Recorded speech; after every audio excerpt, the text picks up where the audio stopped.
Good morning dear students. और अपन पढ़ रहे थे वांट ऑफ गुणांक। वांट ऑफ गुणांक में मैंने आपको बहुत सारी चीज़ें बता दी थी। उसके अलावा कुछ चीज़ें और बच गई है, उनको मैं आपको कवर करवा देता हूँ। देखिए क्या होता है कि वांट ऑफ गुणांक जो है,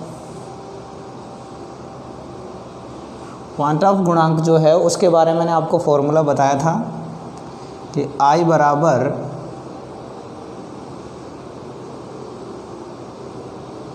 प्रेक्षित अणुभार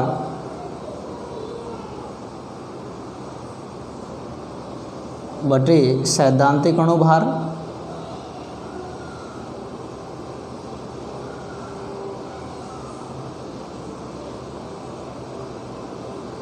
ठीक है। तो क्या होता है कि ये जो I आता है, इसमें जो I है इसको हम कभी कभी असामान्य गुणधर्म बोल देते हैं। इसको क्या बोल देते हैं? असामान्य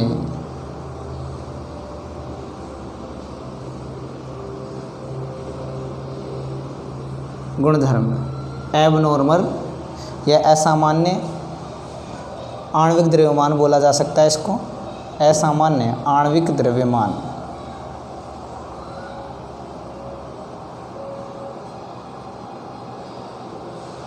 क्लियर है? एबनॉर्मल मोलर मास भी कहते हैं इसको। असामान्य क्यों कहा? असामान्य इसलिए कहा क्योंकि हम जो अपेक्षा करते हैं उसके अकॉर्डिंग यहाँ पर आंसर नहीं आता है, कुछ डिफरेंट आता है, इसलिए इसे क्या कहते हैं? असामान्य।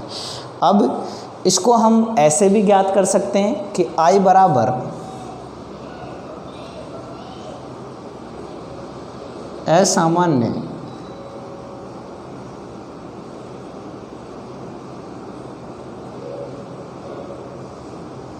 आणविक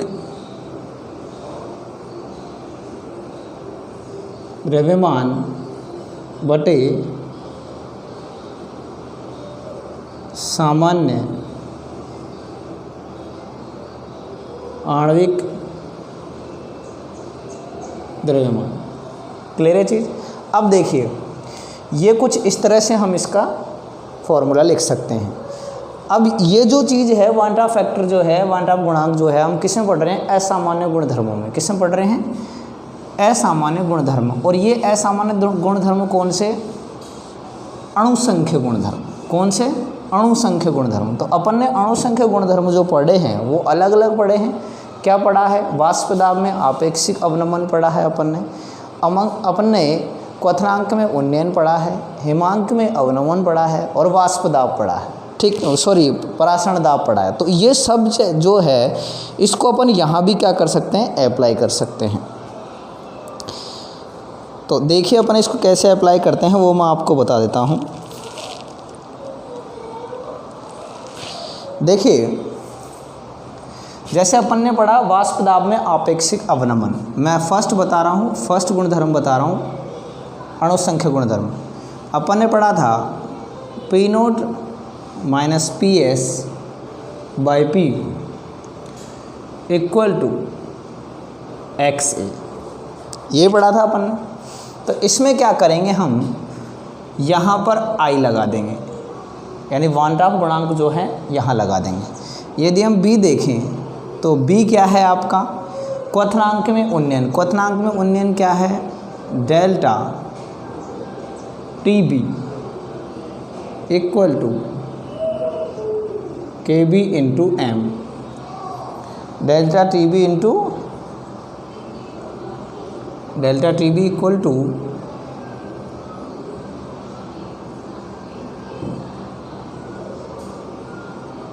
KB इंटू M। क्लियर है? तो यहाँ पर हम क्या लगा देंगे? इसमें भी I, यानी कि वांट ऑफ गुणांक। यदि हम तीसरी कैटेगरी की बात करें तो तीसरी कैटेगरी क्या है आपकी? Delta TF।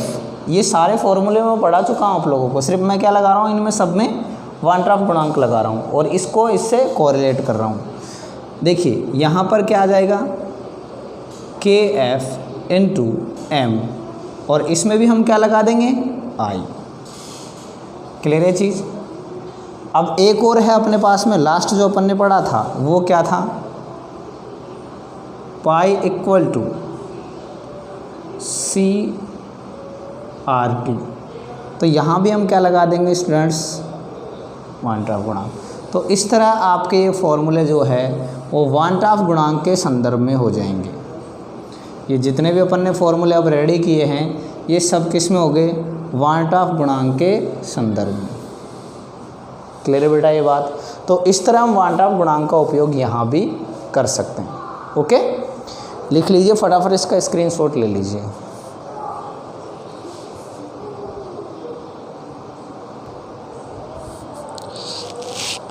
अब देखिए, ये करने के बाद हम थोड़ा सा वियोजन और संयोजन को समझ लेते हैं।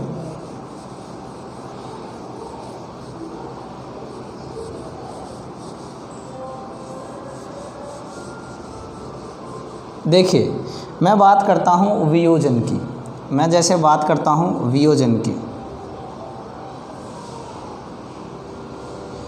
वियोजन होता है तब हम क्या करेंगे, क्लियर है चीज़। वियोजन की स्थिति में इसको आप बोलते हो डिसोसिएशन, इसको आप क्या बोलते हो, डिसोसिएशन।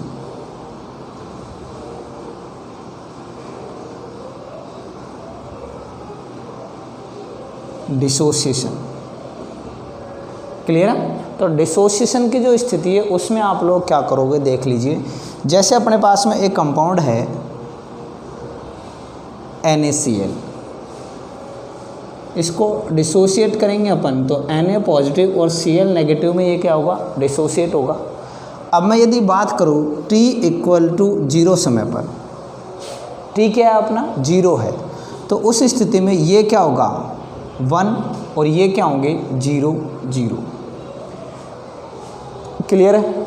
अब देखिए, मैं t समय पर यदि बात करूँ, यानी कि अब क्या है, साम्य अवस्था है। अब क्या हो गई, साम्य अवस्था हो गई। तो साम्य अवस्था की स्थिति में देखिए, जैसे मैं कहता हूँ कि ये टूट कर हमको ये जो है Cl मिले अल्फ़ा, तो ये भी हमको क्या मिल गए, अल्फ़ा। क्लियर है। तो ये अल्फ़ा जाएगा कहाँ से, इसमें से ही जाएगा, तो हम यहाँ क्या कर देंगे 1 - अल्फ़ा। क्लियर है बात, कोई दिक्कत। अब बात क्या आती है, बात ये आती है, ये यहाँ पर कौन सी स्थिति है, ये वियोजन के पश्चात की स्थिति है, वियोजन के पश्चात।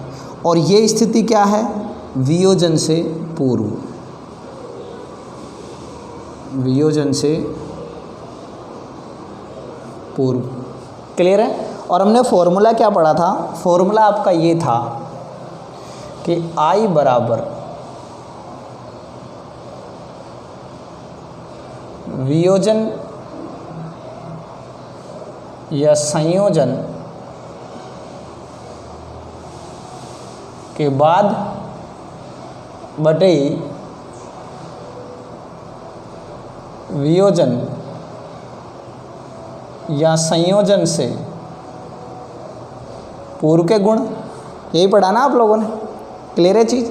तो कर लेते हैं हम। तो यहाँ पर हम I ज्ञात करेंगे, तो I बराबर वियोजन या संयोजन के बाद, वियोजन या संयोजन के बाद तो हम क्या पढ़ रहे हैं, वियोजन पढ़ रहे हैं। तो वियोजन के पश्चात क्या है 1 - अल्फ़ा,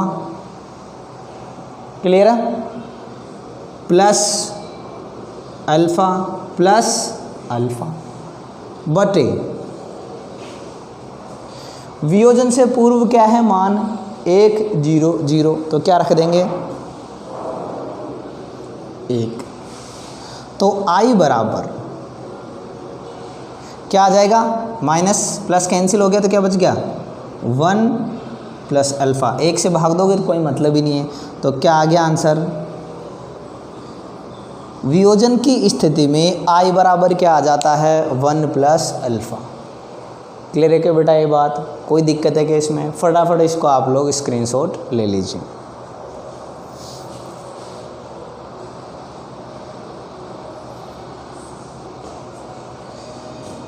अब मैं बात कर रहा हूँ संयोजन की।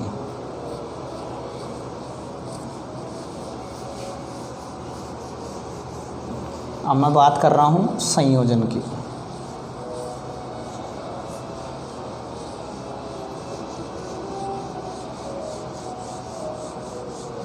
उस फॉर्मूले को ले रहने देते क्योंकि वो तो काम आएगा अपने। अब हम बात कर रहे हैं संयोजन।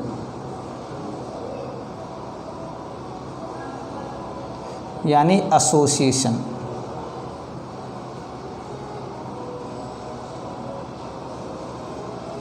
क्लियर है? तो एसोसिएशन जो है उसमें क्या होता है वो मैं आपको बता देता हूँ। देखिए, जैसे मेरे पास में Na है, मेरे पास में क्या है, Na है। ये Na जो है वो संयोजन होकर बना रहा है An, यानी t बराबर 0 समय पर, यानी संयोजन से पूर्व ये कितना है 1 और ये कितना है 0। ये तो कितना है 1 है और ये कितना है 0 है। अब संयोजन के बाद यानी कि t इक्वल टू t पर ये आपका बन गया x/2। ये क्या बन गया आपका x/2। तो ये क्या रह गया 1 - x। ये क्या रह गया 1 - x। अब आप कहोगे सर यहाँ पर तो x/2 गया और यहाँ पर x ही कैसे हैं? तो देखिए, मैंने आपको कल एक एग्जांपल बताया था, CH3COOH ये बन रहा था CH3COOH। क्लियर है? यहाँ कितना था 2, यहाँ पर कितना रह गया 1। आगे बात समझ में? यानी कि एक तरह से ये यहाँ पर क्या रह गया, यहाँ पर क्या रह गया, जो 2 था ये क्या रह गया 2/2। क्या रह गया 2/2, क्योंकि ये क्या हो गया 2 का क्या रह गया 1 ही रह गया, यानी कि आधा रह गया। तो ये क्या रह गया 1 रह गया। क्लियर है चीज़? इसलिए हम क्या करते हैं, इसको x/2 करते हैं। अब देखिए i निकालेंगे तो i बराबर 1 - x प्लस x/2/1। क्लियर है चीज़? तो आ जाएगा i बराबर, ये इसको करोगे इसका कोई सेंस ही नहीं, क्या रह जाएगा 1 - x प्लस x/2। तो i की वैल्यू क्या आ गई, i equal to 1 - x plus x/2। Clear है बेटा? कोई दिक्कत है? फटाफट इसका स्क्रीनशॉट ले लीजिए।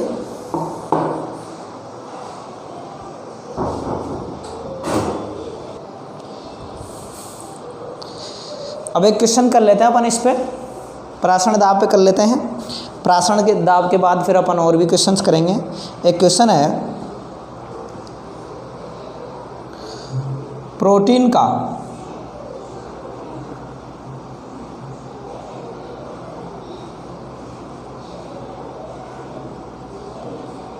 का 200 सेंटीमीटर क्यूब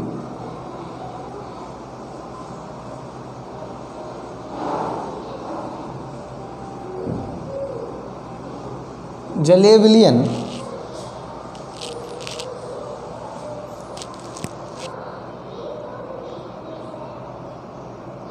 1.26 ग्राम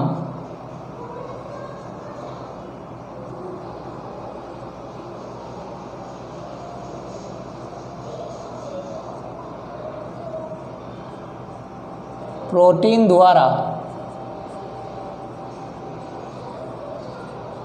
बनाया है। प्रोटीन का 200 सेंटीमीटर क्यूब जलीय विलयन 1.26 ग्राम प्रोटीन द्वारा बनाया है।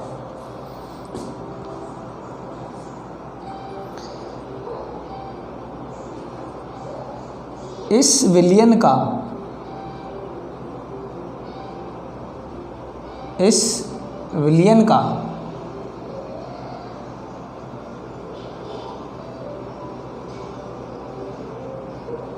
प्रासरण दाब, इस विलयन का प्रासरण दाब 300 केल्विन तापमान पर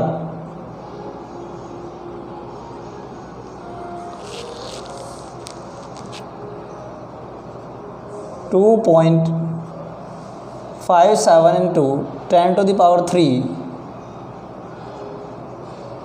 बार पाया गया।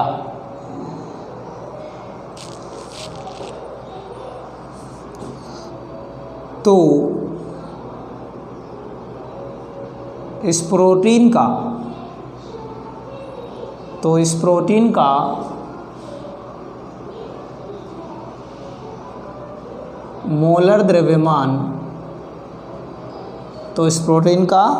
मोलर द्रव्यमान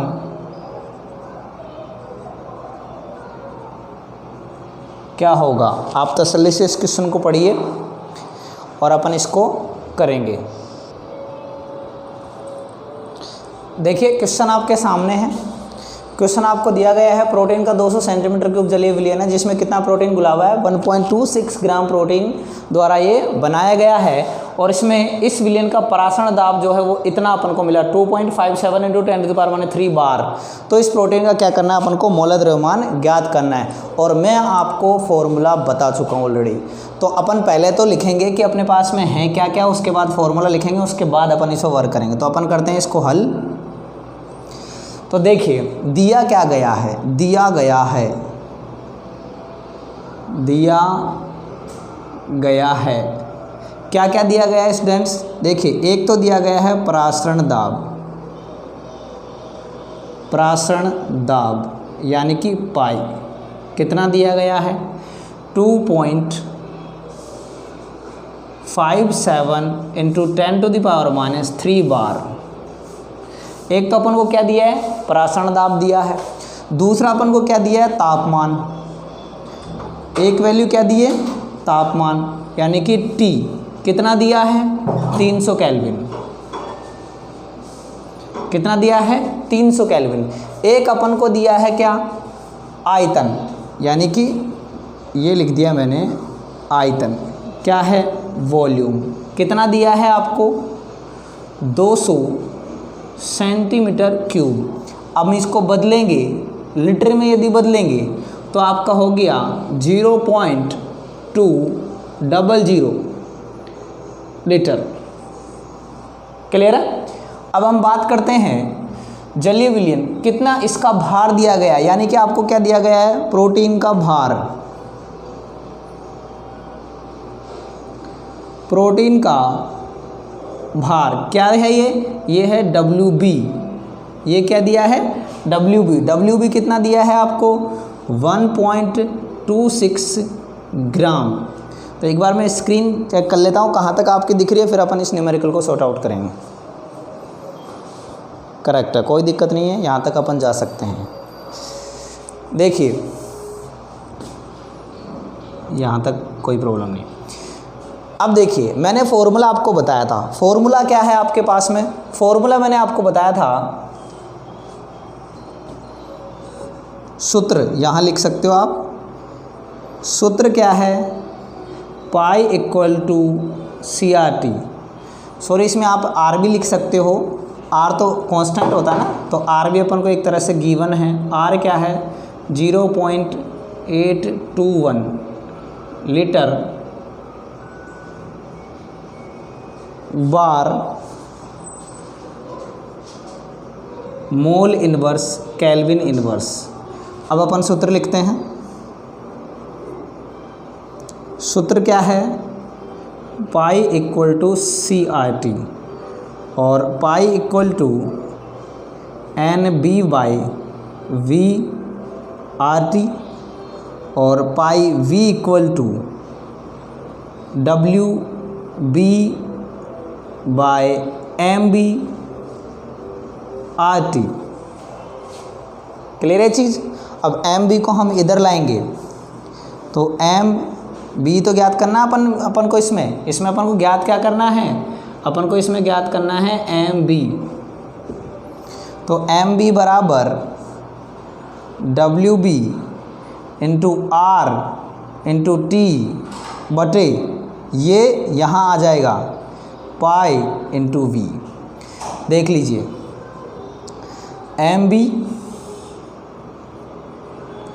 बराबर डब्ल्यू बी कितना दे रखा है आपको, देखिए डब्ल्यू बी कितना है 1.26 इनटू आर कितना है, आर आपका ये दे रहा 0.821, टी कितना है आपका, टी देखिए कितना है 300 केल्विन बटे, देखिए अब नीचे क्या है पाई और वी, ये कितना है 2.57 इंटू 10⁻³ इंटू वी कितना है 0.200।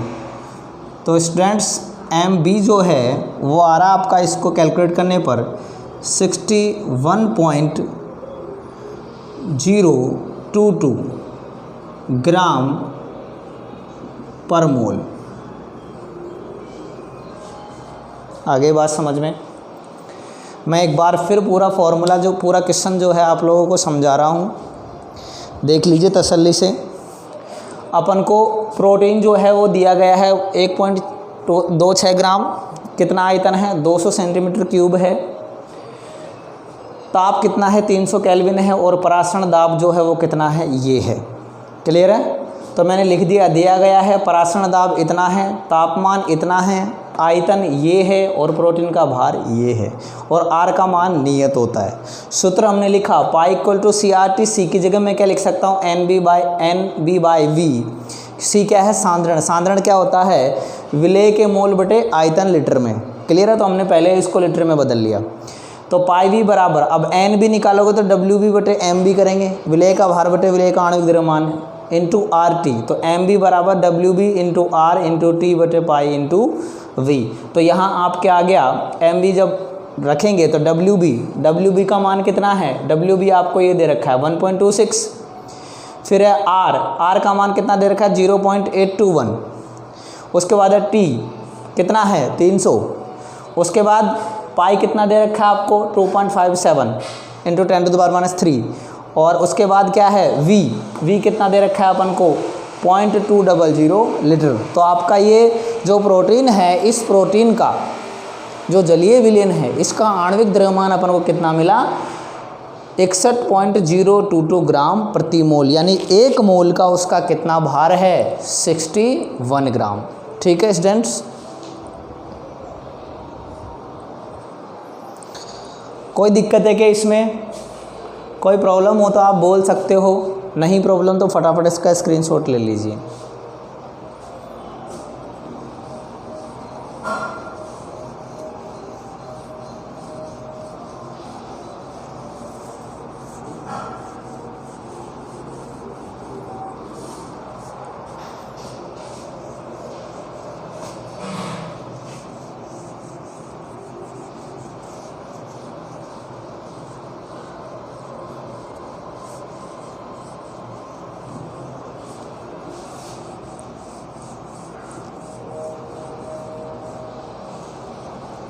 एक और क्वेश्चन दे रहा हूं मैं आप लोगों को,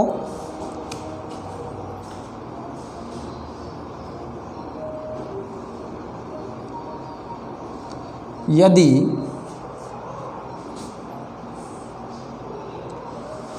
$2.52 ग्राम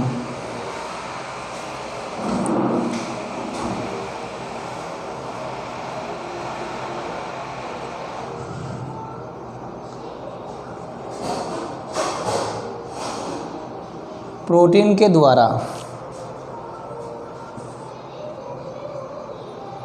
3 लीटर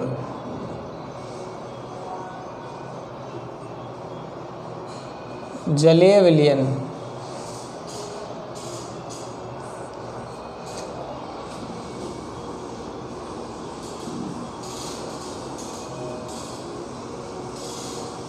बनाया गया है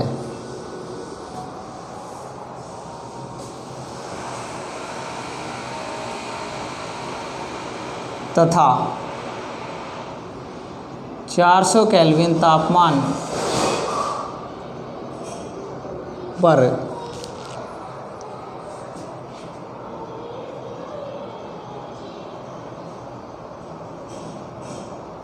प्राशन दाब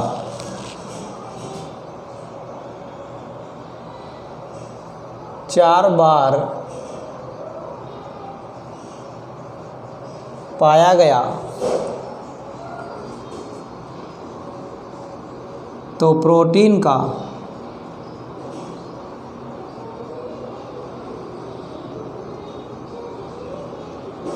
आणविक द्रव्यमान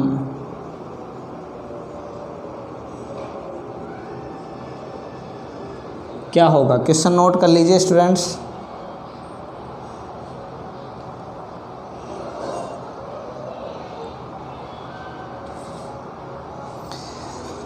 देख लीजिए, हल बता रहा हूँ मैं आप लोगों को। पहले तो हम लिखेंगे दिया गया क्या क्या है। तो दिया गया है, पहले तो हम क्या देखेंगे? दिया गया है, क्या क्या दिया गया है देख लीजिए। अपन देखते हैं इसमें क्या क्या दिया गया है। देखिए, हमको दिया गया है प्रोटीन का भार, इसका मतलब क्या दिया है? WB, यानी प्रोटीन का भार, प्रोटीन का भार WB ये कितना दे रखा है? 2.52 ग्राम। क्लियर है? उसके बाद आयतन क्या दे रखा है?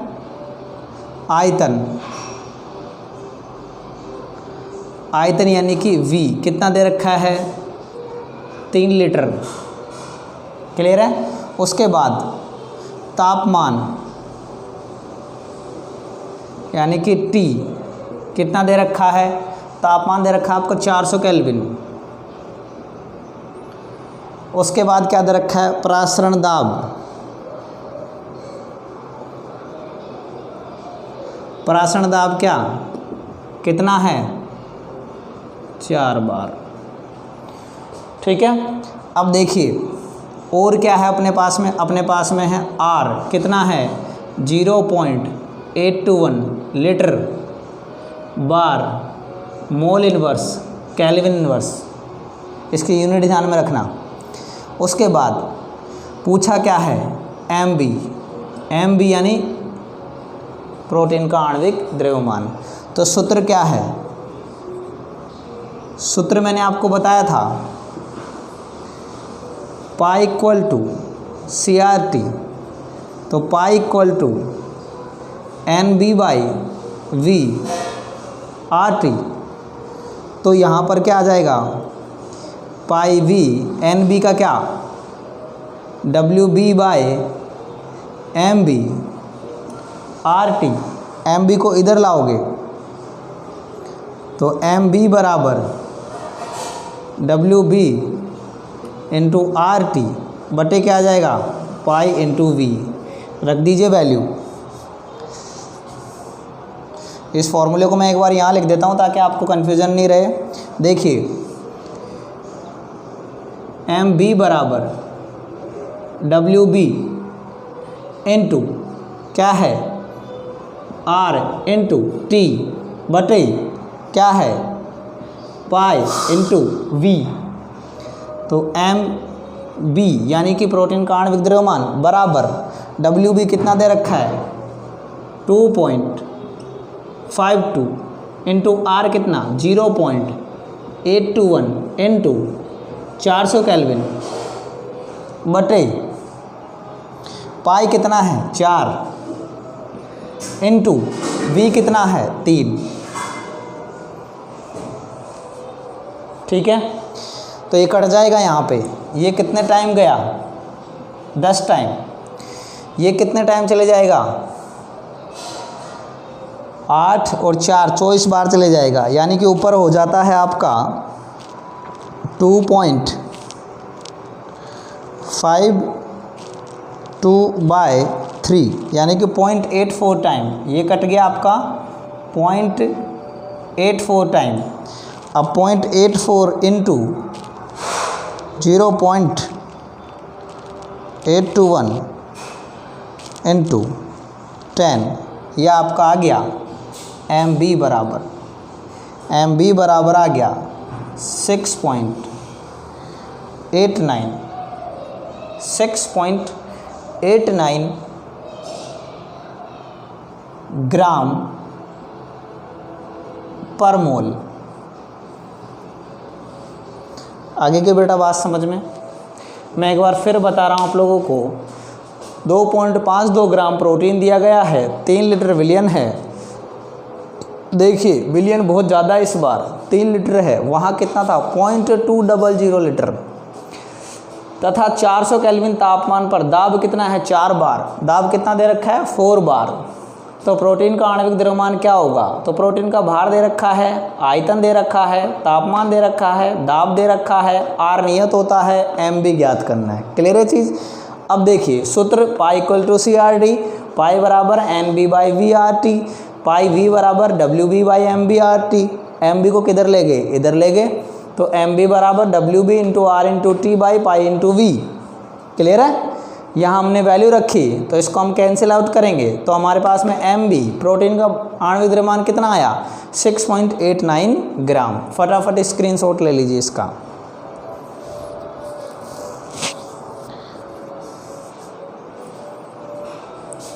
देखिए स्टूडेंट्स, मैंने आपको प्रासरण दाब से रिलेटेड 2 न्यूमेरिकल्स करवाए हैं, और भी मैं करवाऊंगा न्यूमेरिकल्स।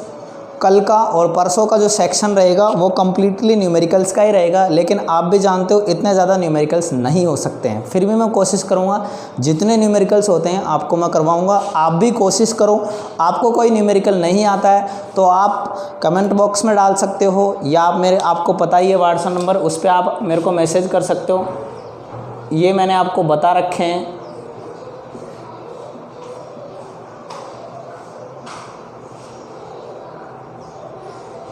इस नंबर पे आप आराम से मेरे को क्या कर सकते हो, मैसेज कर सकते हो, और आप क्वेश्चन मैसेज कर देना, आपको सॉल्यूशन जो है वो मिल जाएगा। लेकिन बेटा जब तक आप कोशिश नहीं करोगे तब तक आपको आंसर नहीं मिलेगा। तो न्यूमेरिकल्स जो है वो आप सॉर्ट आउट करो। आपको कहीं प्रॉब्लम आती है तो आप आराम से मेरे क्या कर सकते हो, क्वेश्चन मैसेज कर सकते हो। चाहो तो आप कमेंट बॉक्स में, और चाहो तो आप पर्सनल मेरे व्हाट्सएप नंबर पे आप मैसेज कर सकते हो। आपको कोई भी प्रॉब्लम रहती है तो आप आराम से मेरे से पूछ सकते हो। आज के लेक्चर के साथ ही आपका ये चैप्टर जो है वो कम्प्लीटली फिनिश हुआ, सेकंड चैप्टर पूरा हो चुका है। अब हम 2 या 3 दिन इसके न्यूमेरिकल पे वर्क करेंगे, उसके बाद हम अगला चैप्टर स्टार्ट करेंगे। चैनल को ज़्यादा से ज़्यादा सब्सक्राइब करें, ज़्यादा से ज़्यादा लाइक करें, शेयर करें। थैंक यू बेटा।